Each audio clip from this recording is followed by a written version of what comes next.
Terima kasih waktunya sudah diberikan Pak kami. Oh iya, terima kasih juga sudah datang ke Deltomed. Mungkin nanti bisa awalnya sih tentang semua orang siapa yang tidak tahu tentang Pantangin ya. Memang begitu terkenal dan Iya. artinya di sini sebenarnya kalau kita bilangnya dengan yang sudah ada pada waktu kemarin itu dengan iklan yang sangat wes-wes bablas anginnya itu kan itu luar biasa, jadi yang menjadi fenomenal dan menjadi trendsetter dalam pembuatan. Iya, iya. Apa komentarnya bagaimana tentang hal ini? Ya, memang apa namanya Antangin dengan ikonnya yang memang sudah selama ini ya dengan wes-wes bablas angin itu dari tahun 97 ya. Waktu itu Antangin kita keluarkan tahun 97 dan kemudian dengan iklan TV-nya yang cukup melegenda yaitu wes-wes bablas anginnya dengan almarhum Mas Sufi. Dan ya sampai sekarang orang cukup menyukai produk kita karena memang pada dasarnya Antangin itu untuk membantu orang supaya terbebas dari masuk angin kan, sehingga memberi suatu manfaat yang cukup baiklah untuk masyarakat. Jadi pada intinya ya apa namanya itu menciptakan suatu produk harus berkhasiat, ya harus baik, dan kemudian ya harus bermanfaat tinggi untuk konsumen. Ya dari situ kalau kita bicara di pelajaran marketing 4P, ya produk, price, promotion, and place. Produk itu ya harus menjadi urutan nomor 1. Produknya harus baik, harus berkhasiat, ya bermanfaat tinggi untuk konsumen. Ya kan, yang kedua adalah ya promosi. Promosinya pas, ya produk-produknya bagus, promosinya bagus, ditunjang harganya terjangkau, price-nya ini terjangkau, ya kan. Terus kemudian distribusinya di mana-mana ada, dekat dengan konsumen. Ya 4 faktor P ini harus saling berkait dan harus saling menunjang dan harus menjadi satu kesatuan. Gitu. Yaitu kunci sukses suatu produk lah. Dan ini dari kapabilitas diri Bapak dalam mengelola Deltomed ini sebenarnya dari background kuliahnya dulu ya. Oh, oke. Mungkin bisa cerita sedikit. Ya, tahun 92 saya lulus dari Radford University di Virginia di East Coast ya. Kuliah saya selama 4 tahun, masuk tahun 87 akhir ya. Jadi 87 fall. Terus kemudian saya lulus tahun 92 spring. Terus ya udah, artinya dengan major di marketing ya. Dari situ saya menimba satu ilmu dasar lah kalau saya bilang sih, ilmu dasar di pemasaran atau di marketing. Dan intinya apa yang kita dapat ya cukup bermanfaat sebagai fondasi apa yang saya lakukan di dunia bisnis. Dari situ mungkin dari pas aplikasinya itu kan sangat sesuai dengan kondisi ya. Ya kalau kita bicara marketing, ilmu marketing yang ada di sekolah yang boleh dikata kita pelajari di waktu kita kuliah, pada dasarnya sebagai fondasi aja sih. Ya. Dan kalau menurut saya memang kalau kita bicara marketing, Amerika merupakan satu negara yang benar-benar prinsip dasar marketingnya sangat kuat sekali. Ya, kita tahu Amerika negara kapitalis, di mana persaingan itu semakin demikian ketatnya ya kan. Dari situ orang dituntut untuk kreatif kan. Kalau sudah ketat sekali tuh dituntut untuk kreatif, kalau nggak kreatif mana bisa menang, ya kan. Nah dari situ cocok lah saya kuliah di sana dengan ilmu-ilmu yang ada sebagai dasar ya. Tapi tetap intinya di tempat kita bekerja itu adalah tempat kuliah kita yang terbaik. Ya, kita ambil fondasinya, terus kemudian kita praktekkan di Indonesia, di mana sudah sangat berbeda sekali culture-nya, ya, konsumennya, terus kemudian geografisnya itu kan juga sangat berbeda sekali. Dan dari situ kita harus mulai belajar lagi, tapi fondasinya kita ada, ya kan?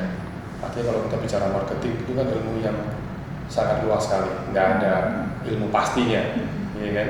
Dari mulai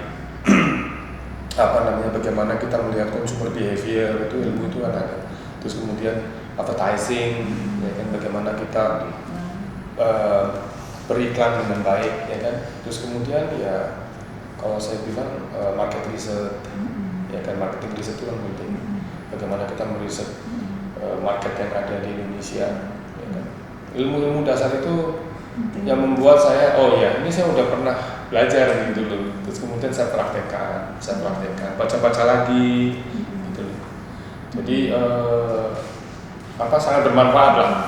Apa yang spiritnya apa yang mungkin yang tadi seperti itu harus menuntut kita kreatif dalam melakukan terobosan gitu kan? Yeah. Mungkin dari semangat apa yang dari hal-hal yang spirit ya, yang kita mungkin yang bisa kita petik dari selama kuliah itu, apa mungkin penggambaran di sana seperti apa? Oh ya berarti sebagai seorang yang di pemasaran kita harus mungkin dan mungkin itu yang bisa diambil ya manfaatnya. Gitu. Ya saya rasa spiritnya yaitu gimana kita ingin lebih maju lah, ya kan? Kemajuan kita kan tahap demi tahap. Ya kan? Kita ngerasa tahun ini punya target, berarti kita ingin maju, ya kan? Ingin maju dalam arti oke, saya punya business plan atau marketing plan, apapun lah yang kita planningkan dan targetkan. Nah dari situ tuh indikasi bahwa kita mau improve, ya kan, satu tahap selama setahun. Ya kan? Kalau kita bicara ya business plan itu kan ada business plan jangka pendek dalam waktu setahun sampai business plan jangka panjang 5 tahun. Mungkin kalau kita pada saat waktu muda sih nggak ada yang mikirin, wah saya 30 tahun lagi mau begini. Itu lebih ke visi ya.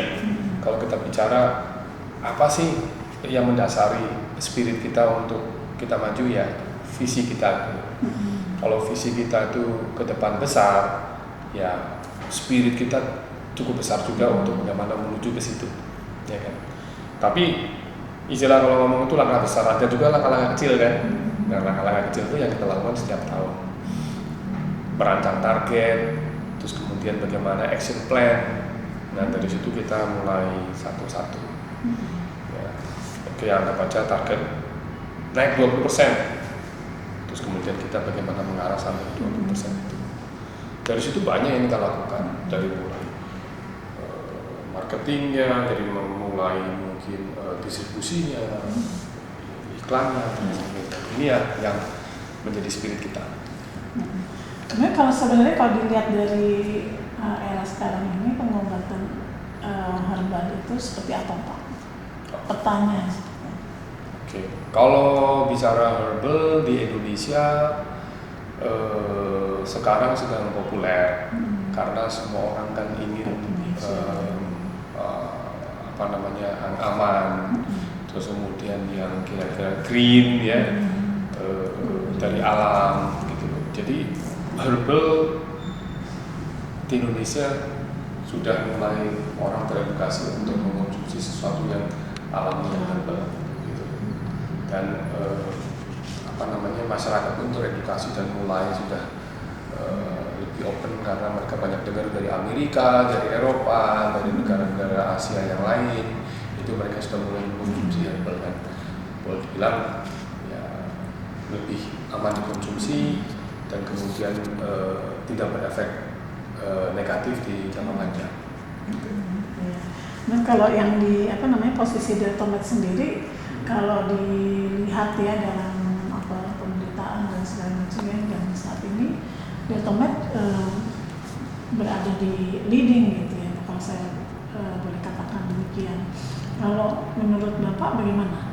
kalau Dertomat sendiri upaya untuk katakanlah menciptakan kemajuan-kemajuan berikutnya tentunya ada pengelolaan secara internal juga dan keluar ya, yang eksternal gitu ya Pak.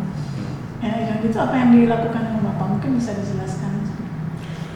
Ya kalau Dertomat kita berusaha menjadi yang terbaik, ya kan. Itu harus mulai dulu dengan yang terbaik. Artinya itu untuk menjadi yang terbesar, kalau menurut saya menjadilah yang terbaik dulu, ya kan. Kalau menjadi yang terbaik, kemungkinan untuk menjadi yang terbesar itu kemungkinannya besar, kemungkinannya ada, ya kan.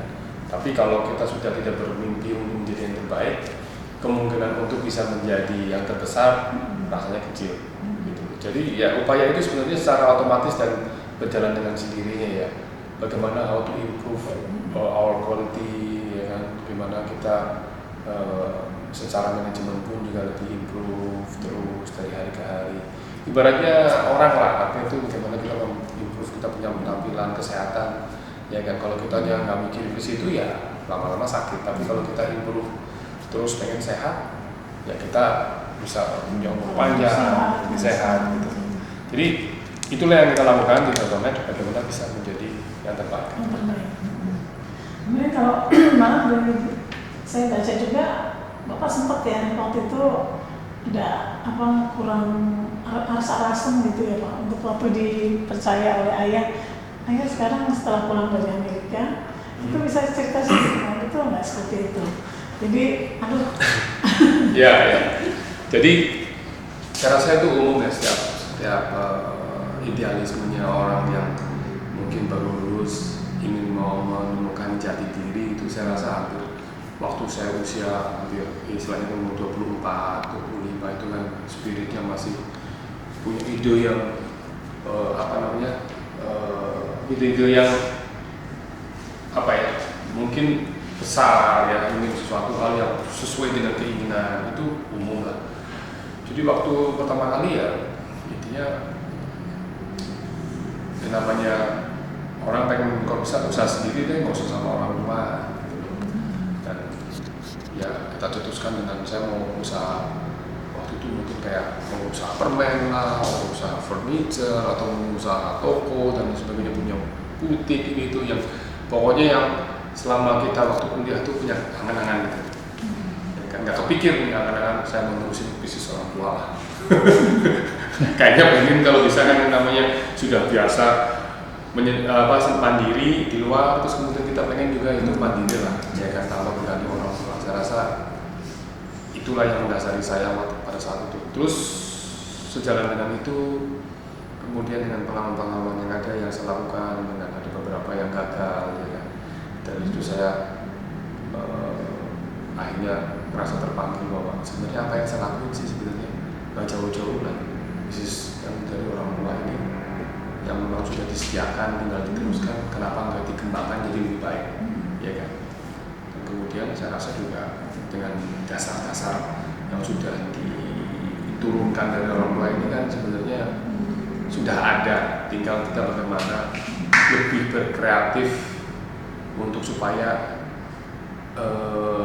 lebih baik lagi, lebih besar lagi gitu, ya kan, lebih profesional, lebih modern. Jadi akhirnya saya cetuskan ya udah kayaknya emang saya harus merintis dalam arti usaha yang diturunkan orang tua ini bisa menjadi lebih baik. Gitu. Ini mengaplikasikan dengan mungkin teori ekonomi modern ya, manajemen modern ya. Saya rasa manajemen orang tua udah bagus, hanya dengan zaman yang berubah mungkin perlu penyesuaian gitu. Betul. Saya rasa dengan segala macam sesuatu memang ya mungkin yang dilakukan orang tua adalah sebagai fondasi ya. Terus kemudian kita melakukan sesuatu hal, terobosan-terobosan yang mungkin orang tua kita tuh tidak berani melakukan. Kita harus berani melakukan, ya kan? Di antaranya? Ya artinya dengan mencoba masuk TV itu kan sesuatu hal terobosan bahwa kita berani lah. Karena masuk TV itu kan